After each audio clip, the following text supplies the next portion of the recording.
Hello guys, good morning everybody. Guys, doctor NEET MBBS में आपका फिर से तहे दिल से स्वागत है।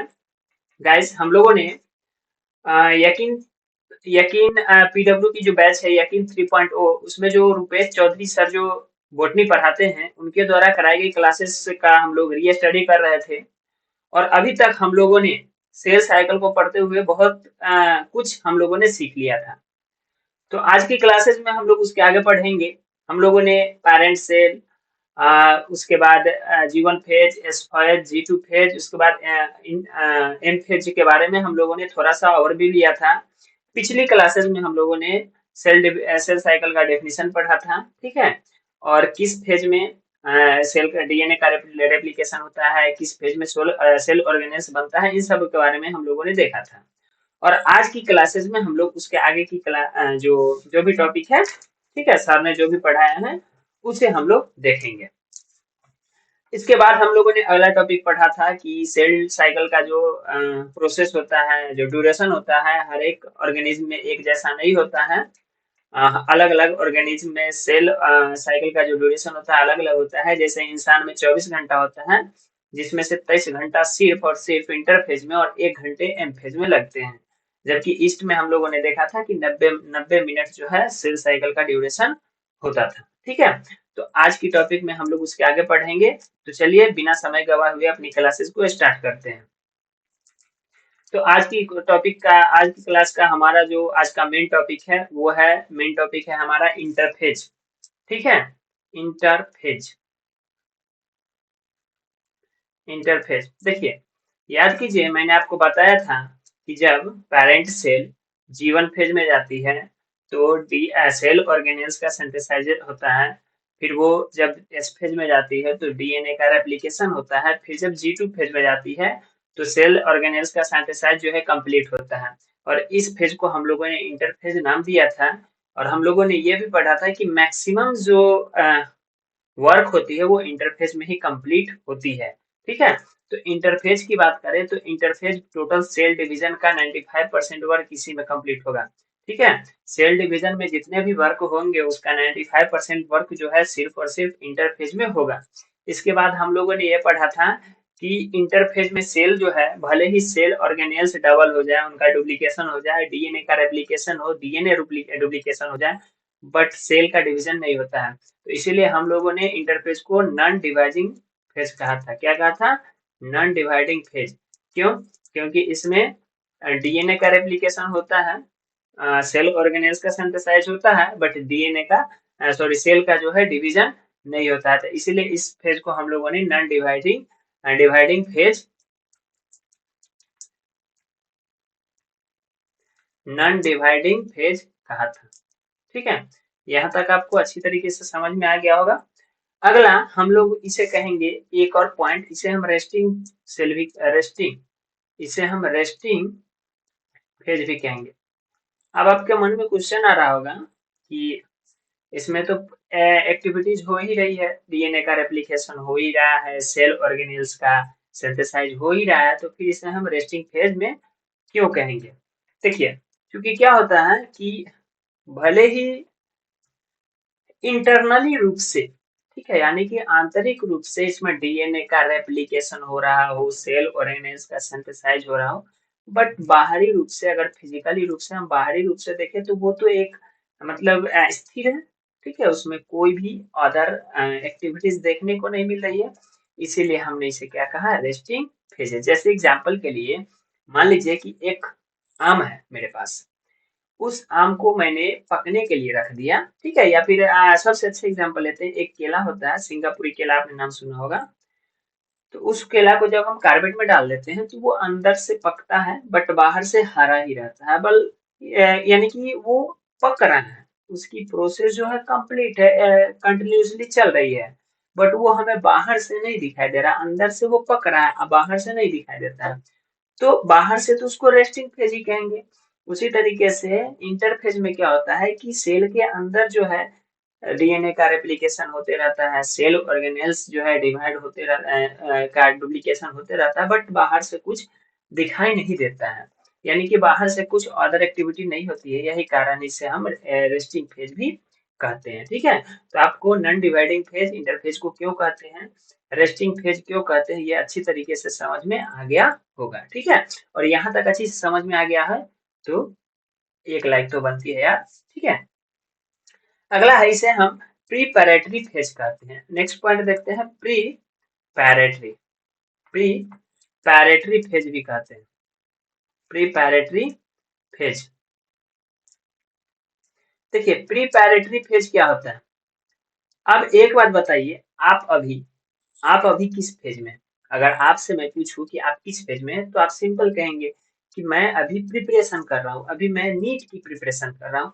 तो आप प्रिपरेशन कर रहे हैं, यानी कि आपका जो आगे इन फ्यूचर जिस चीज की आप जो बनना चाह रहे हैं उस चीज के लिए आप तैयारी कर रहे हैं। ठीक है, तो आप प्रिपरेशन कर रहे हैं। उसी तरीके से इंटरफेज में भी क्या होता है, सेल डिवाइड होने के लिए तैयार होते रहता है। सेल डिवाइड होता नहीं है, बल्कि सेल डिवाइड होने के लिए तैयार होते रहता है। पेरेंट सेल में एक एक डीएनए, अगर सपोज डेट मान लेते हैं एक डीएनए और 10 साइटोप्लाज्म में सेल ऑर्गेनेल्स है, तो आगे चल के जो सेल डॉटर सेल दो बनेगी, उन दोनों में 10 और 1 होना चाहिए। तो उसके लिए क्या करना पड़ेगा, डबल करना पड़ेगा, डुप्लीकेशन होना करना पड़ेगा। ठीक है, तो डुप्लीकेशन की वर्क जो है इंटरफेज में रेगुलर चलते ही रहता है, इसीलिए इसे हम प्रीपैरेटरी सेल फेज भी कहते हैं। ठीक है, और नेक्स्ट पॉइंट देखते हैं।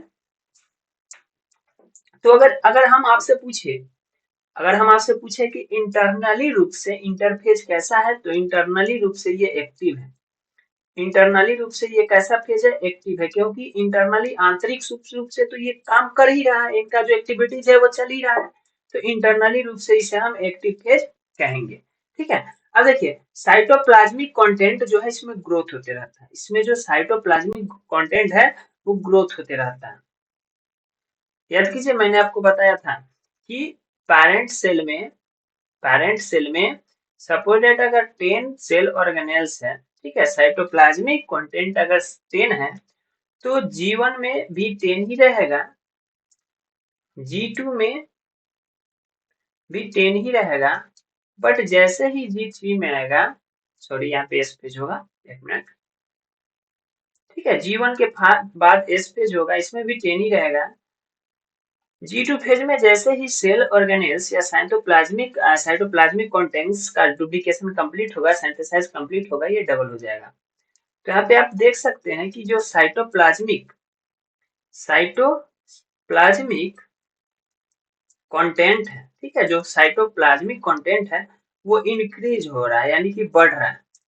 देखिए धीरे धीरे धीरे बढ़ रहा है, तो इस कारण से हम इसको ग्रोथ फेज भी कह सकते हैं।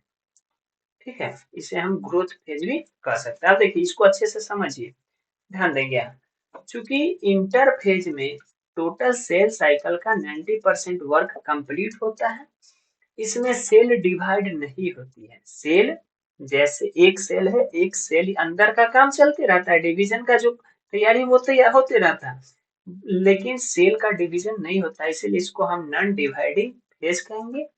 उसके बाद बाहरी रूप से, ठीक है, फिजिकली रूप से इसमें कोई एक्टिविटीज दिखाई नहीं देती है, इसीलिए इसे हम रेस्टिंग फेज भी कहेंगे। अब ये सेल डिवीजन, ये जो सेल है पेरेंट सेल, वो डिवाइड होने के लिए तैयारी करती रहती है, प्रिपरेशन करती रहती है, इसीलिए इसको हम प्रिपेरेटरी सेल फेज भी कहते हैं। इंटरनली रूप से देखें तो इंटरनली रूप से डीएनए का रेप्लिकेशन होते रहता है, इंटो साइटोप्लाज्मिक कॉन्टेक्स्ट का जो है सिंथेसाइज होते रहता है, डुप्लीकेशन होते रहता है इंटरनली रूप से, आंतरिक रूप से। तो इसको इसीलिए हम इस हिसाब से इसको एक्टिव फेज भी कहेंगे, क्योंकि इसमें साइटोप्लाज्मिक कॉन्टेक्स्ट जो है कंटेंट वो इंक्रीज होता है। अभी जस्ट बताया कि पेरेंट सेल में अगर 10 साइटोप्लाज्मिक कंटेंट है तो G2 फेज में 20 हो जाएगा। तो ये क्या हो रहा है, बढ़ रहा है, तो साइटोप्लाज्मिक कंटेंट बढ़ रहे हैं, इसीलिए इसको हम ग्रोथ फेज भी कहते हैं। ठीक है, तो यार उम्मीद करते हैं इतना आपको अच्छी तरीके से समझ में आ गया होगा। अब हम लोग जो इंटरफेज के तीन इंपोर्टेंट जो फेज है, एक है G1 फेज, एक है एस फेज और एक G2 फेज है। इन तीनों फेज को हम लोग अच्छी तरीके से समझेंगे। तो चलिए देखते हैं आगे। तो सबसे पहले G1 फेज की बात करते हैं। G1 फेज, देखिए G1 फेज को गैप 1 कहते हैं। क्या कहते हैं, गैप 1। ठीक है, इसे हम प्री सिंथेटिक फेज कहते हैं। इसे हम क्या कहते हैं? Pre synthetic phase. ध्यान से समझिएगा, नहीं तो अगर थोड़ा सा ध्यान अगर आपका इधर उधर विचलित हुआ तो आप नहीं समझ पाएंगे, आपको कंफ्यूजन क्रिएट होगा बाद में। क्योंकि मैं यहाँ लैंग्वेज लैंग्वेज नहीं लिख रहा हूँ, सब बोल के समझा रहा हूँ, लिख रहा हूँ उसका जो की पॉइंट है बस वही लिख रहा हूँ। तो ध्यान देंगे यहाँ पे। देखिए क्या होता है, मैंने आपको स्टार्टिंग में जब मैंने आपको सेल साइकिल जब पढ़ा रहा था मैं तो उस समय याद कीजिए मैंने आपको बताया था कि जीवन फेज में जो साइटोप्लाज्मिक कंटेंट यानी कि सेल ऑर्गेनेल्स का जो डुप्लीकेशन होता है, जो सिंथेसाइज होता है, मैक्सिमम होता है। ठीक है, तो मैक्सिमम होता है मतलब थोड़ा सा बच जाएगा, और वो थोड़ा सा बचा हुआ किस में होता है? G2 फेज में होता है। तो इस बेसिस पर देखिए, तो प्री मतलब पहले, ठीक है, तो सिंथेटिक फेज को का ये पहला लेवल होता है, पहला स्टेज होता है, इसीलिए इसको हम कहते हैं प्री सिंथेटिक फेज। ठीक है, क्लियर है? उसके बाद हम लोगों ने पढ़ा था कि इसमें डीएनए जो होती है वो 2C होती है। डीएनए क्या होता है? 2C। डीएनए बनता है 4C कब? एस फेज में, जब डीएनए का रेप्लिकेशन होता है। तो एस G1 फेज में या गैप 1 फेज में डीएनए जो होता है वो 2C होता है। अब अगला देखिए, इसको हम पोस्ट माइटोसिस कहते हैं। क्या कहते हैं? Post mitosis. माइटोटिक फेज, इसे हम पोस्ट माइटोटिक कहते हैं। अब ध्यान दीजिए, पोस्ट माइटोटिक क्यों कहते हैं, समझिएगा अच्छे से। ये देखिए, ये पेरेंट सेल है, इसको मान लेते हैं कि पेरेंट सेल है। फिर क्या हुआ? G1 फेज आया। फिर क्या आया? G2 सॉरी, फिर क्या आया? G2 phase, sorry S phase आया। फिर क्या आया? G2 फेज आया। फिर क्या आया? G2 फेज के बाद माइटोसिस और मियोसिस हुआ और दो डॉटर सेल बने। अब यहाँ ध्यान दीजिए, ये जो दो डॉटर सेल बने, आगे चल के, ठीक है, आगे चल के जब ये मेच्योर होंगे तो ये भी पेरेंट सेल बनेंगे। ठीक है, तो ये भी इसके जगह पर आ जाएंगे। ठीक है, ये भी तो इसकी जगह पे आएंगे, पेरेंट सेल बनेंगे, ये भी इसके जगह पे आएंगे। तो पेरेंट सेल जब बनेंगे तो ये फिर उस तरीके से G1 फेज, जी फेज में, G1 फेज में, एस फेज में, G2 फेज में जाएंगे, एम फेज में जाएंगे, और इस तरीके से ये सर्कल क्या होते रहेगा? चलते रहेगा। तो अगर इस सर्कल के अकॉर्डिंग आप देखेंगे तो आप क्या पाएंगे कि ये जो फेज होता है G1 फेज, ठीक है, वो माइटोटिक के बाद आता है। देखिए यहाँ माइटोटिक हुआ। अब जैसे एक इसको हम डिटेल से समझाने की आपकी कोशिश करते हैं ताकि आपको बेटर तरीके से समझ में आए।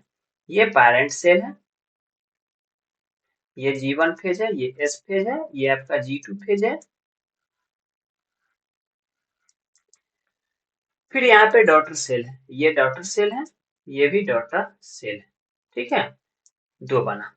अब मान लेते हैं इसको हम पेरेंट बना लेते हैं, तो ये पेरेंट बनेगा तो फिर इसका भी G1 फेज चलेगा, एस फेज चलेगा, G2 फेज बनेगा, फिर इससे भी दो सेल बनेगा, डॉटर सेल और डॉटर सेल।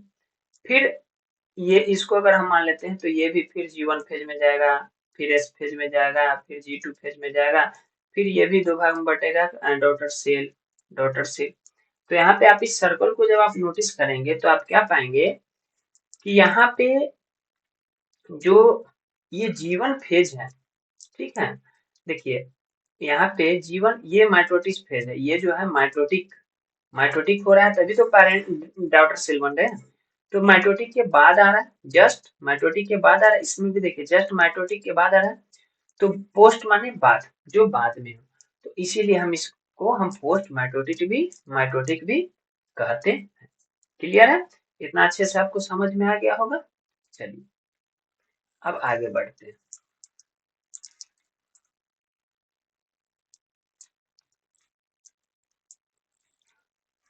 अब देखिए, इसमें नेक्स्ट पॉइंट है मैक्सिमम सेल ऑर्गेनेल सिंथेसाइज। ठीक है, cell organelle maximum cell organelles synthesize. ये मैंने आपको अभी भी बताया है, मैंने इससे पहले वाली क्लास में मैं भी आपको बताया था कि G1 फेज में सेल ऑर्गेनेल्स का जो सिंथेसाइज होता है मैक्सिमम होता है, अधिकतम होता है। ठीक है, उसके बाद देखिए, अब देखिए स्वाभाविक है कि अब एक बात बताइए, आपको दो सिचुएशन दिया जाए, मान लेते हैं सुबह में 8 घंटे, सुबह में 8 बजे और शाम में 4 बजे। सुबह में 8 बजे मैंने आपको दिया 4 रोटी खाने के लिए, तो 4 रोटी में आप 3.5 रोटी खा गए। और शाम में 5 बजे मैंने आपको 4 रोटी दिया खाने के लिए, जिसमें से आपने बचा हुआ मतलब वही 4 रोटी का बचा हुआ आधा रोटी जो है आपने शाम में खाया। यानी कि 3.5 रोटी आपने सुबह में बना खाया, 0.5 रोटी आपने शाम में खाया। तो ज्यादा जो ग्रोथ होगा, शरीर को ज्यादा प्रॉफिट जो मिलेगा किस टाइम मिलेगा? इस टाइम मिलेगा, क्योंकि इस समय न्यूट्रिशन भरपूर लेते हैं। तो अब स्वाभाविक है कि सेल ऑर्गेनेल सिंथेसिस ज्यादा हो रहा है तो ग्रोथ भी क्या होगा? ग्रोथ भी क्या होगा? मैक्सिमम होगा। ग्रोथ भी इसमें क्या होगा? मैक्सिमम होगा, ज्यादा होगा। ठीक है, क्लियर है इतना? चलिए, उसके बाद देखिए इसमें जो भी न्यूक्लियोटाइड सिंथेसिस होते हैं, ठीक है, न्यूक्लियोटाइड हुआ जैसे में आपका एटीपी हो गया, उसके बाद आपका टीटीपी हो गया। ठीक है, यहाँ देखिए मैं यहाँ नीचे बार बार क्यों देख रहा हूँ, क्योंकि रुपेश चौधरी सर के द्वारा जो भी पढ़ाया गया मुझे उसका नोट्स मैंने बना के रखे हुआ है, उसकी हेल्प से मैं आपको नहीं, एक तरह से मैं खुद स्टडी कर रहा हूँ, आप लोग को भी थोड़ा सा मतलब एक तरह से ग्रुपिंग चल रही है, ठीक है, जीडी चल रही है जिसमें हम लोग डिस्कशन कर रहे हैं। ठीक है, इन फ्यूचर समय आया, आप लोग का सहयोग मिला तो हम लाइव क्लासेस भी डालेंगे। ठीक है, और सर के सामने हम लोग अपने भाषा में चीजों को समझेंगे। ठीक है, तो यहाँ पे एटीपी, टीटीपी, जीटीपी, ठीक है, और आपका सीटीपी है। इन तीनों का जो सिंथेसाइज होगा, ये चूंकि क्या है, ये न्यूक्लियोटाइडी सिंथेसाइज, इनका जो सिंथेसाइज होता है इनको कहते हैं न्यूक्लियोटाइडी सिंथेसिस। ठीक है, तो ये न्यूक्लियोटाइडी सिंथेसिस जो होता है वो भी किस फेज में होगा? जीवन फेज में होगा, जिसे हम गैप 1 कहते हैं। ठीक है, क्लियर है इतना? अब यहाँ पे जगह खाली है, बट यहाँ पे मैं लिखूंगा नहीं, क्योंकि आई थिंक मेरे हिसाब से जो मेरा पिक्चर है वो यहाँ पे आ रहा होगा। ठीक है, तो मैं अगले स्लाइड पे चलता हूँ। यहाँ तक अगर कहीं पर भी आपको दिक्कत हो तो कमेंट करके हमें जरूर रिप्लाई करें, ताकि मैं आपके सॉल्यूशन को सॉल्व कर सकूं और आगे वाली क्लासेस में उस चीज को क्लियर कर सकूं। ठीक है, चलिए अगला है, इसमें एक क्रोमोसोम एक होते हैं, मैंने आपको बताया था कि इसमें जो क्रोमोसोम होगा कितने हो गए? क्रोमोसोम एक होगा तो क्रोमैटिड भी कितने होंगे? क्रोमैटिड, इसमें क्रोमोसोम एक होंगे, क्रोमैटिड भी एक होंगे। ठीक है, और इसमें क्या होगा? सेल डिवाइड करेगी, सेल जो है डिवाइड करेगी या नहीं ये डिसीजन लेगी या नहीं। अब मान लेते हैं, जैसे मान लेते हैं कि सेल जो है पेरेंट सेल में है, पेरेंट सेल से जीवन फेज में आएगा। ठीक है, तो जब जीवन फेज में आएगा तो वो सोचेगा कि भैया हमको डिसाइड मतलब डिवाइड करना है कि नहीं। सोचते हैं, तो सोचने के बाद अगर उसको मन करेगा कि हाँ हम डिवाइड कर जाते हैं, हमको बंटना है, हमको टूटना है, तो वो जीवन फेज से एस फेज में जाएगी। ठीक है, कहाँ जाएगी? जीवन फेज से एस फेज। लेकिन उसने ठान लिया है, जिद कर लिया कि नहीं कुछ भी हो जाए हमको बंटना नहीं है, तो वो जीवन फेज से जी और जी नॉट फेज में चली जाएगी। ठीक है, जी नॉट फेज में। ठीक है, तो जी नॉट फेज के बारे में हम लोग अगले किसी क्लासेस में पढ़ेंगे। ठीक है, तो बस आप इतना याद रखिए कि सेल को डिवाइड होना है या नहीं, इसका डिसीजन सेल किस फेज में लेती है? तो इसका डिसीजन सेल जो है जीवन फेज में लेती है। ठीक है, उसके बाद इस फेज में क्या होगा? आरएनए का, ठीक है, उसके बाद नॉन हिस्टोन प्रोटीन, कौन सा प्रोटीन? नॉन हिस्टोन प्रोटीन, कौन सा प्रोटीन? नॉन हिस्टोन प्रोटीन का सिंथेसाइज हो स्टार्ट होगा, सिंथेसाइज। ठीक है, सिंथेसाइज स्टार्ट होगा, समझेंगे यहाँ पे। जो जीवन फेज होता है उसमें एक क्रोमोसोम होते हैं, एक क्रोमैटिड होते हैं। सेल को डिवाइड करना है या नहीं करना है इसका डिसीजन वो जीवन फेज में लेगा। अब आरएनए हो गया, नॉन हिस्टोन प्रोटीन हो गया, ये सब इन सब का जो सिंथेसिस स्टार्ट होगा, संश्लेषण जो स्टार्ट होगा वो जीवन फेज में ही स्टार्ट होगा। ठीक है, देख लेते हैं हम लोग क्लासेस कितनी लंबी हुई है, उसी के बेसिस पे आगे की क्लासेस देखेंगे। चलिए 1 मिनट, तो हमारी क्लासेस जो है 19 मिनट की हो गई है, तो हम लोग चलिए इस फेज को आज निपटा लेते हैं। अगली क्लासेस में हम लोग जी टू फेज को पढ़ेंगे और सर के द्वारा पढ़ाए गए फर्स्ट लेक्चर को हम लोग अगले फेज में अगले क्लास में जो है फिनिश कर लेंगे। ठीक है, तो चलिए, तो अगला है आपका एस फेज। एस फेज देखिए, एस फेज में मैंने आपको बताया था कि एस फेज में डीएनए का रेप्लिकेशन होता है, डीएनए 1 से 2 बन जाएगी। ठीक है, तो इसमें डीएनए का क्या होता है? डीएनए का रेप्लिकेशन होता है। इस फेज में क्या होता है, डीएनए का रेप्लिकेशन होता है। ठीक है, इस फेज में डीएनए का रेप्लिकेशन होता है। चूंकि इसमें क्या होता है कि इसमें डीएनए का रेप्लिकेशन होता है, इसीलिए इसको हम सिंथेटिक फेज भी कहते हैं।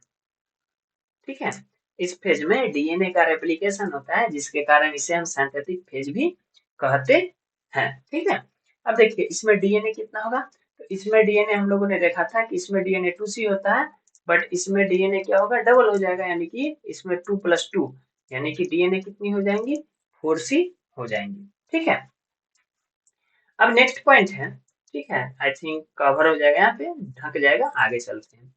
नेक्स्ट पॉइंट इस पेज में क्या है, इस पेज में नेक्स्ट पॉइंट क्या है कि जो हिस्टोन प्रोटीन है इसका सिंथेसिस होगा। ठीक है,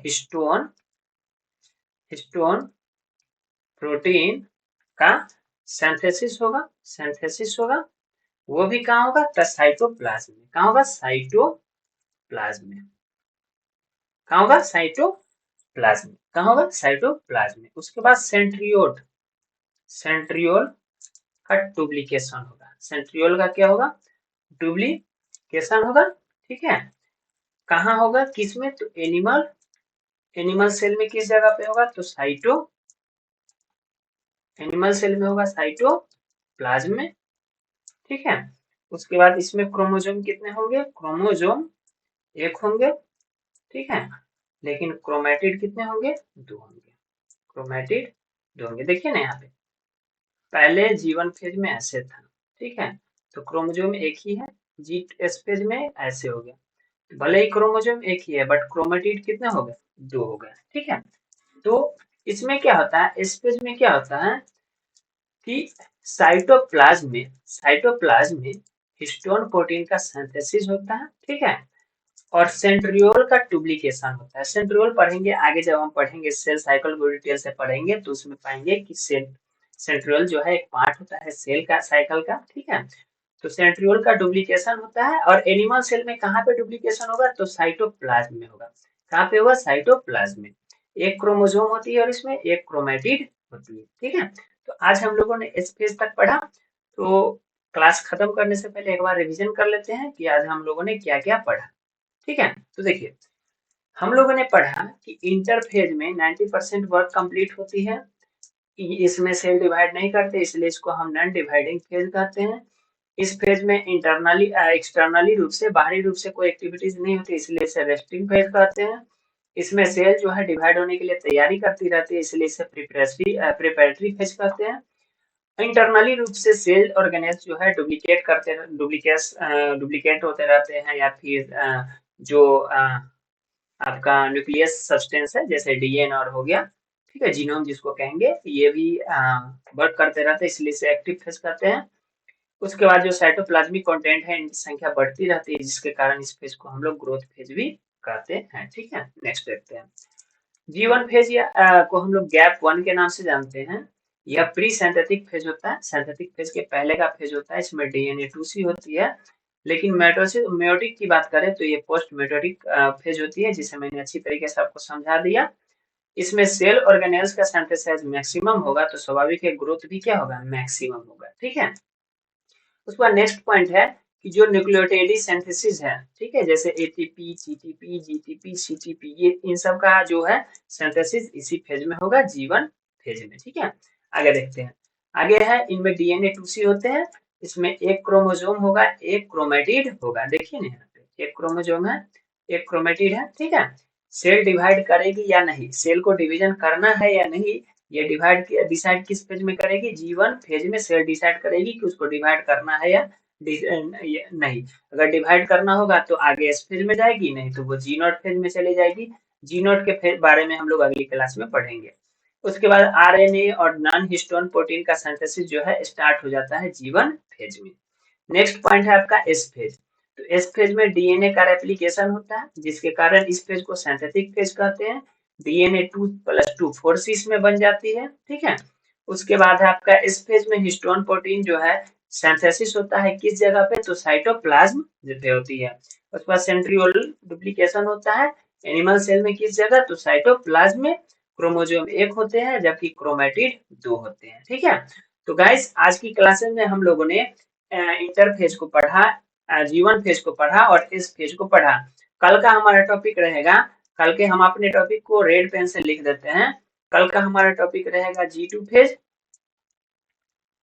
और G0 फेज। ठीक है, और इसी के साथ हमारे सर के द्वारा पढ़ाए गए पहले लेक्चर जो है कंप्लीट हो जाएगी। उसके बाद उस लेक्चर में सर ने जो भी डीपीपी हमें प्रोवाइड कर की है या फिर जो भी हमें क्वेश्चन प्रोवाइड की है उस क्वेश्चन को हम लोग सॉल्व करने की कोशिश करेंगे। और फिर 2 दिन बाद यानी कि कल हमारे हिसाब से कल G2 फेज और G0 फेज कंप्लीट हो जाएगा।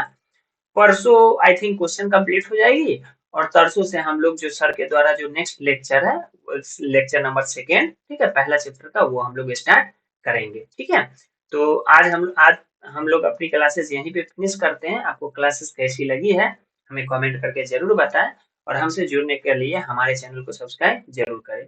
तो अगली क्लासेस में फिर मिलेंगे गाइस, अच्छे से तैयारी कीजिए, आगे चल के डॉक्टर बनिए। ठीक है, और मेहनत कीजिए। आप देखिए, अगर आप सिर्फ सोच रहे हैं कि नीट के लिए जरूरी है तो जरूरी नहीं है। 9th का मैं अपने घर पे भी इस क्लास को 9th के कुछ बच्चे को पढ़ाता हूँ। ठीक है, तो 9th के लिए भी हेल्पफुल है, 10th के लिए भी हेल्पफुल है, 11th 12th दोनों सारे के लिए हेल्पफुल है। ठीक है, बट नीट के लिए थोड़ा ज्यादा क्योंकि नीट का ही कोर्स है। ठीक है, तो बस अगली क्लासेस में हम लोग फिर मिलेंगे। तो आज के लिए बस इतना ही, टाटा बाय।